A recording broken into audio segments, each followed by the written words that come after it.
So I'm David, and I run a people ops team at a company called Zendesk. It's a software company, makes help desk software right up the road. Anyone, companies use Zendesk? Awesome, cool, all right. I did that part of my job today. I'm going to be talking about this thing I call building a learning partnership with your CEO.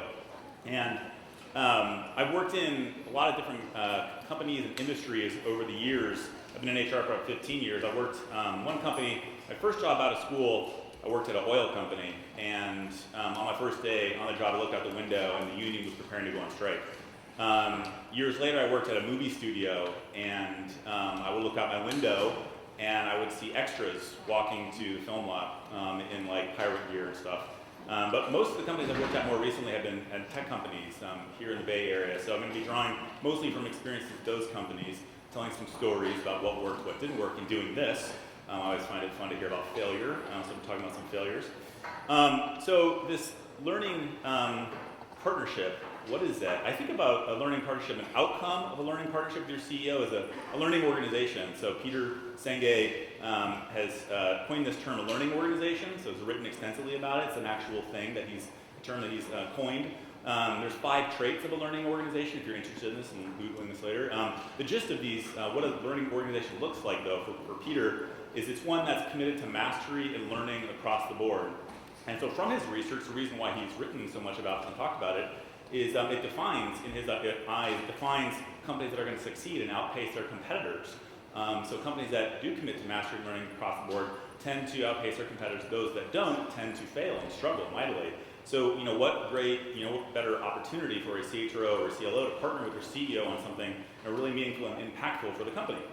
So, I'm going to be talking about my experience in this. I'm not professing to be wildly successful at doing this at each step of the way, but I found some things that have worked and not worked in working with CEOs and at these companies. And so the story starts really at Twitter. And that's the first time I ever heard of a learning organization. Ali Rogani, the CFO, then COO, talked about this quite a bit. And so when I joined Twitter, they were about 600 employees. This was 2011. And a little small company, headquarters on Folsom Street.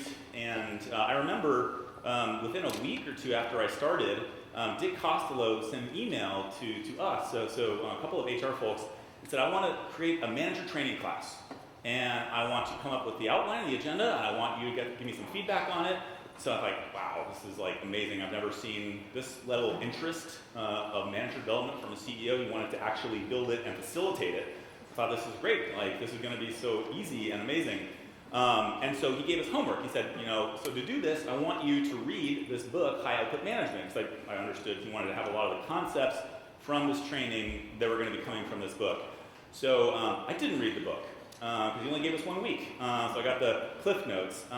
There we were a week later, and Dick had us in a room, so my boss Janet, my colleague Brandy, myself, and another person who's the other end of the table, who I didn't know, didn't even recognize, never seen her before.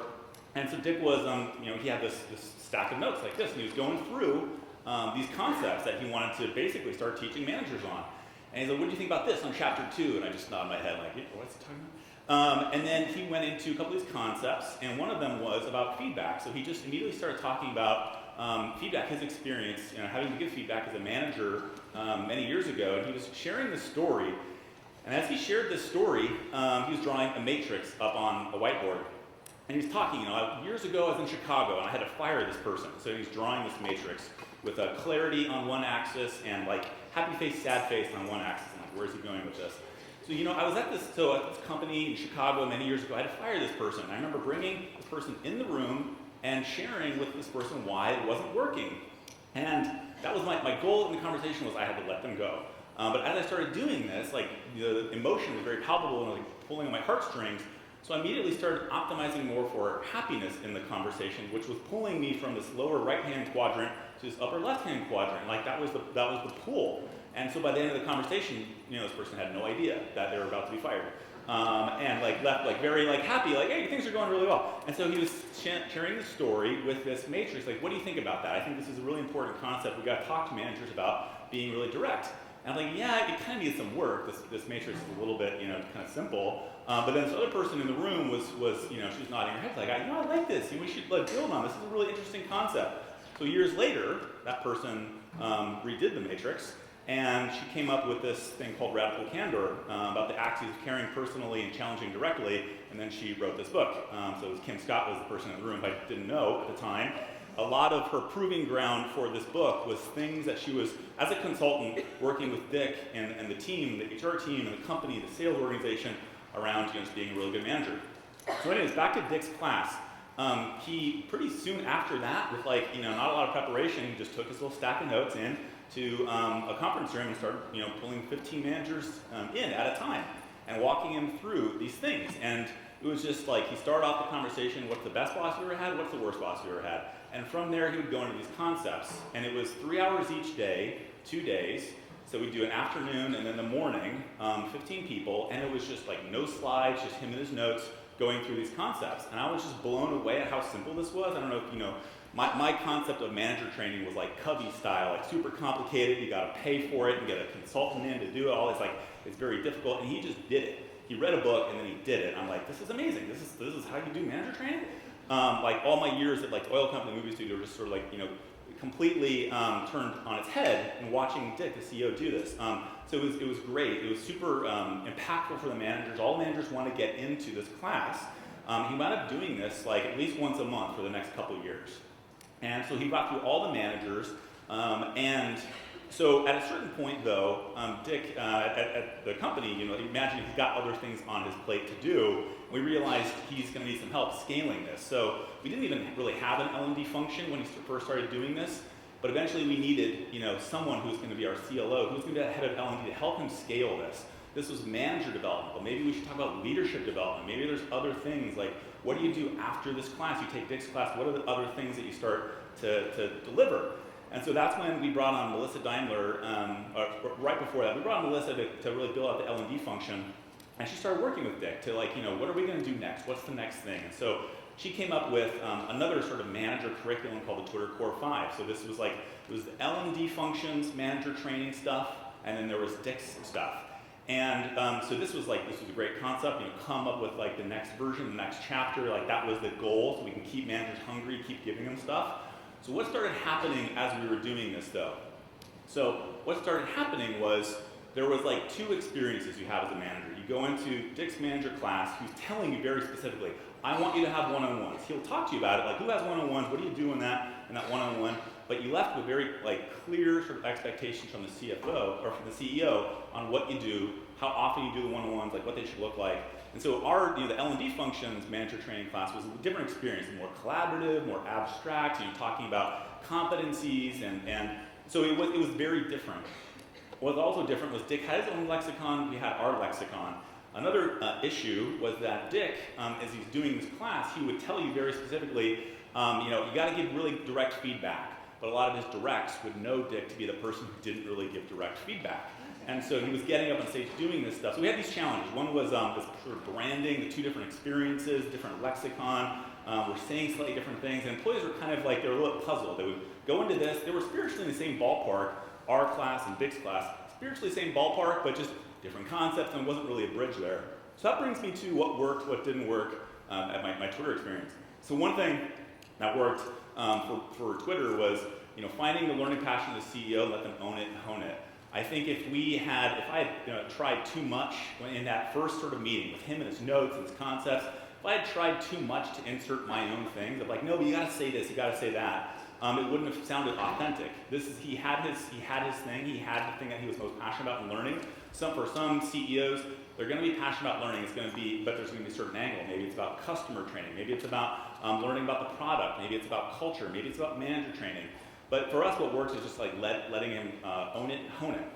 And another thing that worked was for Melissa in the Twitter Core 5, one thing I really liked was she seized on this idea that Dick getting up on stage or in this small classroom to talk to managers about management training, it resonated because it was a leader teaching a leader around a concept that applied to them. Trying to get away from just the HR person delivering content on manager training, having leaders teaching leaders. Maybe it could be the CFO, maybe it's the SVP of engineering, but that was a concept that she continued to work with in our Twitter Core 5, which was have other leaders get up on stage, because that really resonated, really drew them out, as opposed to just listening to me talk about management training. Another thing that works, and I'm going to take this with me everywhere I go, is this idea of starting your journey on building the learning organization, building a learning partnership with your CEO, starting with manager training, starting with manager development. And for us, what worked was we just kind of did it. Well, Dick did it, but I mean, he came up with this agenda, he came up with the notes, and it wasn't something that we felt like we had to bring in a lot of outside help on. It was like, our CEO knew what he wanted, or eventually other companies, we kind of knew what we wanted, and we just created a forum for the discussion, and then went through a V1 or V2 later. So what didn't work? What didn't work was this idea of, great on paper, we're going to come up with our own sort of manager training, which will sit alongside yours, Dick, but it had this parallel kind of curriculum, it had sort of like concepts, which there was no bridge. You'd expect if you walk into the Twitter Core 5, you'd expect there's some bridge. Like as you heard, in Dick's class, he talks about giving really direct feedback, so we're going to talk about that now as one of the 5 things. So we didn't really build our own bridge, there were just different branded things and different terminology. And another thing that I touched on, which was kind of dicey, was we were getting our CEO up on stage or in front of managers to talk about giving really direct feedback or setting goals. But the issue was behind the scenes, maybe he wasn't doing that for his own direct reports. So is that kind of hypocritical to sort of get up on stage and be really impactful about something, whether it's the CEO or your CFO saying you got to do this and then they're not doing it? Because eventually employees start talking about that, and it kind of gives this cognitive dissonance that makes it hard to kind of ingrain these concepts. So that brings me to my next experience, which was change.org. So talk about like different companies here. So when I left Twitter, there were about 3,000 employees. I joined Change, about 150 employees. I don't know if you know change.org, they do the petition, it's a B corporation. And so they are for-profit, but they're a B corporation, but they're hugely collaborative. So I'll give you an idea of how collaborative they are, how different they are. When you're on a conference call at Change, you can't just jump in and say, oh, I have this David in San Francisco, I've got something I like to talk about. You have to be in HipChat and write the word stack.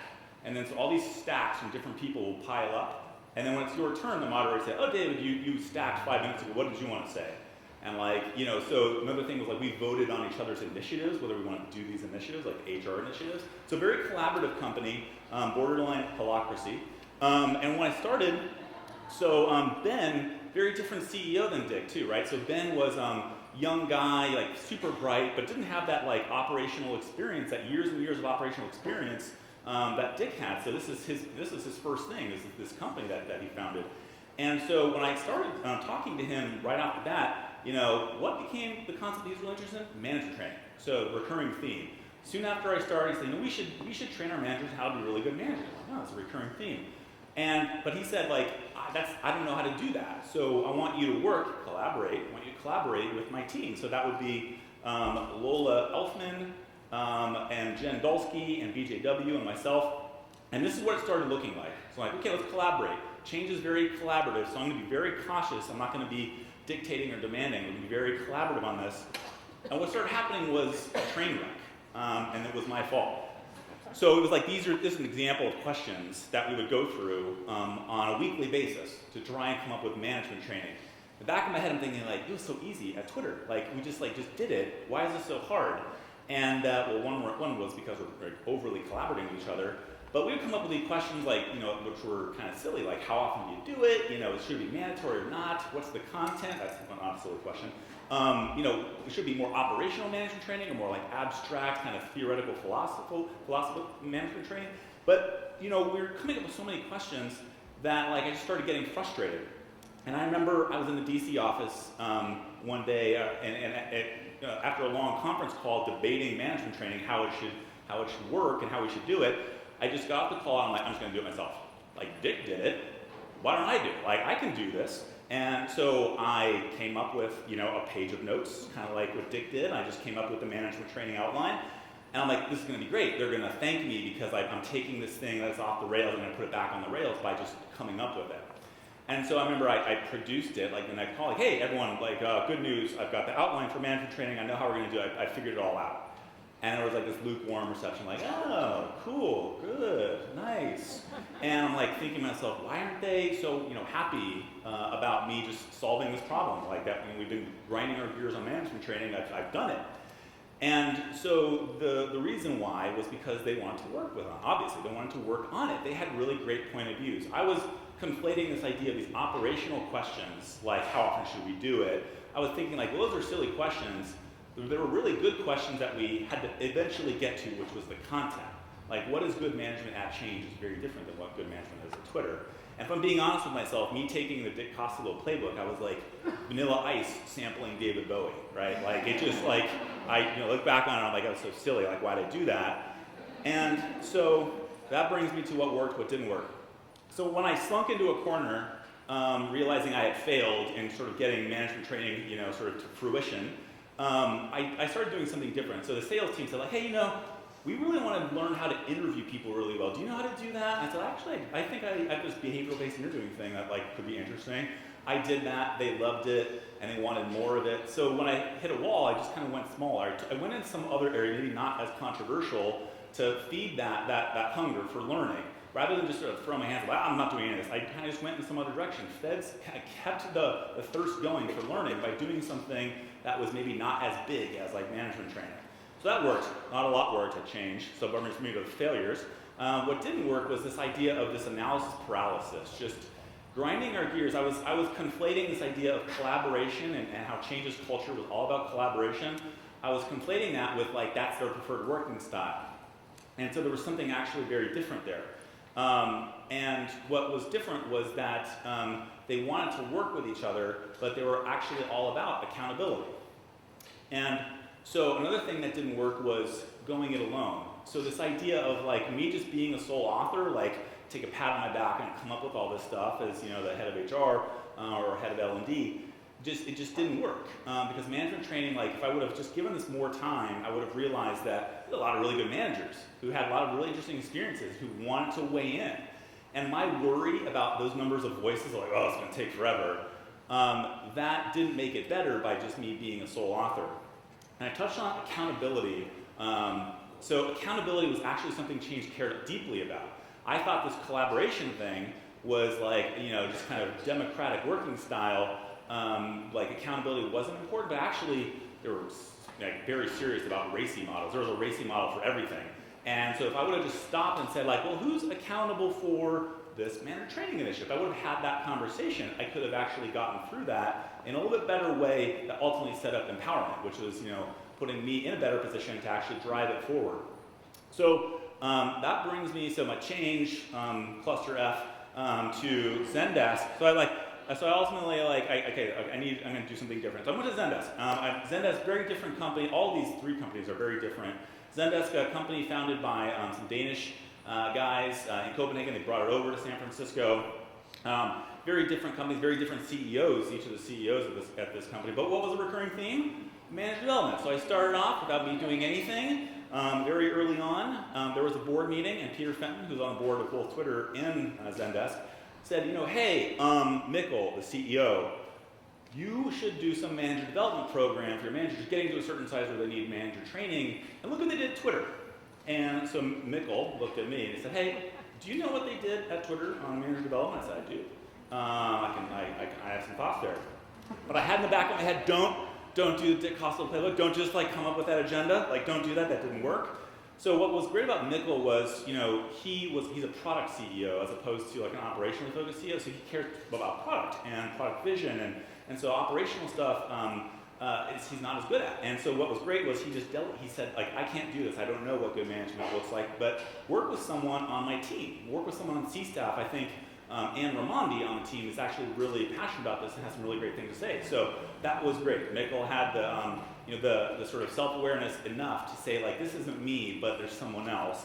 So I worked with Anne. So I had that failure in my last company in the back of my head. Okay, don't do that. Do this a little bit differently. So Anne and I started talking about manager development. How should we do this? How should we do this, and what should the content be? Well, rather than us sort of deciding we knew the answers, we started asking. We started asking all employees, put a survey together. We asked all our employees, what does your manager do really well? What does your manager not do well? So we came up with essentially those things that were going well, were not going well, and we came up with then 6 competencies under which we were going to structure learnings. And so I took the format that Dick had used. I thought that was really great, but none of the content was the same. The content was different. So we first said, well, these are the 6 competencies at Zendesk that seemingly define good management, or the make or break between good and bad management. And so rather than us come up with like what the learnings are, the points, we'll bring some research and some very zeitgeisty stuff. So like as an example, under setting direction, like we should talk about OKRs, we should talk about how people feel about it. The goal was, let's bring stuff into this, and then like wiki format style, things will be voted up, things will be voted down. So here's what I mean. So we had our first session. Format was the same. It was like 3 hours one day, 3 hours the next day, 1 hour for each competency. And we would talk about setting direction. What do people think about OKRs? So here's some research on that. And the room, the 15 managers in the room would kind of discuss and debate. And we'd see this sort of thing playing out, which was like, yeah, I like OKRs, but they kind of leave you with this hollow feeling of like, you don't know what is it, what does it tie back to? What sort of vision, mission, purpose is tied back to? Oh yeah, this other company, Salesforce, we did V2 Mom, and then you see these like heads nodding.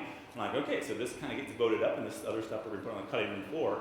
And we did this over the course of a year, these sessions. The cream of the crop of the sort of, the very specific learnings that we wanted to impart on managers was written by the managers, rather than written by me and by Ann. And so that kind of worked for us. And that's like what I loved about that was it was theirs. Like they wrote this stuff. And at the end of the year, we publish it. So if you're interested in seeing this, you want to steal some of it, it's on our blog, or you can find it on my LinkedIn profile. I have essentially all the content from it. At a certain point, though, I realized I can't continue to do this. I'm probably losing my edge. Maybe it needs to be a little bit more experiential. Like maybe there should be a V2 of this. So at a certain point, I realized I need a global head of L&D. And so I brought Nagar on, and how Nagar really crushed it was she brought this go-to-market branding, marketing sort of background, which we just heard about. I just didn't have that background, and so I realized that for this to take it to the next level, there's going to have to be somewhat different skill set to sort of take the baton from me. So I brought Nagar on, who came from this go-to-market training background, and she said, "Oh, David, like this, this needs a lot of work." And I'm like, "Great, have at it." And I fully let my hands off. It wasn't a pride of ownership or sort of protectionism going on.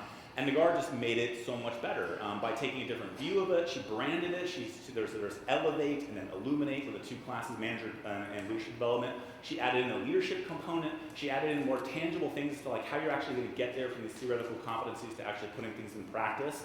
And she crushed it. Like the NPS scores were amazing. And so that brings me to, I think, what worked, what didn't work. So what worked was this idea of like a board member L&D whisperer for your CEO. So if you find yourself alone just trying to be like, hey, Mikkel, like learning, like it's important, right? And you're like not going anywhere, I guarantee there's someone on the board who cares about learning in some way, whether it's sort of sales training, or maybe it's sort of product learning or customer learning, or management training. And so find that person who's passionate about learning and sort of understands this sort of like, hey, been there, done that, you're gonna like need to build a learning organization, and have that person whisper in the CEO's ear as you're whispering. But 2 whispering at the same time kind of be weird. Don't whisper in your CEO's ear. So the next thing was this idea of, okay, I try to just go it alone at change, just kind of write it all myself. The learning there was you should collaborate on manager training, but retain accountability for it. Don't say like, well, this isn't, I don't know who this is, I'm just going to be hands off. Be the facilitator, facilitate it, but be cautious of like, putting your own voice on everything. The managers at your company, if you're building manager training, have really great experiences. The more that you can pull those in and make it feel like it's theirs, they'll be proud of it and they'll talk about it when you're not there. So what also worked was at a right time I realized, I'm kind of grinding my gears on this stuff. I don't know where to take it next. Hand off the baton at the right time. Maybe that is to your head of L&D. Maybe that is to someone else on the team. Be okay with a V2, of these programs, these experiences you're trying to build. It will foster the learning organization. Will foster more curiosity if you're continuing to iterate on it. Another thing. So what didn't work? Was I remember I was asking Mikkel one time. So manager training, we're going to build this, but I want to get some of your voice in on this, Mikkel. So what are some things that you want managers to know about being a good manager at Zendesk? He's like, don't do drugs. I'm like, is there anything else? Nothing else? But rather than put him in there, it's just hey, Mikkel, stand off to the side. It's okay. The CFO, we have a CFO who's really great about this stuff, and she cares and she wants to put her voice in on this stuff, and that works. That's okay. You don't have to force your CEO to speak outside their comfort zone. And then, interestingly, along the way, we rebranded as a company. So kind of going back to the marketing presentation, we rebranded as a company, and like in my mind, at first I was thinking like, that doesn't matter. Like the manager training, like it's its own brand, like, but the branding of the company was so resonant for what we were trying to do, I was about to just let that like not be incorporated into the branding for manager development. Nagar realized that, so we have to align this to our brand and our values of the company and sort of like our customer values. And so that worked tremendously in terms of engaging the rest of the company, engaging them in a way that the messaging was scaled so that the branding of the two things felt aligned. So that was my journey, going from Twitter, where I saw this really great format for manager development and realizing how impactful that was to building learning organization and learning partnership with their CEO, to like learning at Change to not just replicate that, but like be accountable for it, but continue to facilitate it in a way where the content is resonant, content is theirs at Zendesk, where it became, the managers wrote it themselves. And that was my journey. Hopefully that was helpful. If not, I'm sorry. And I think that's it.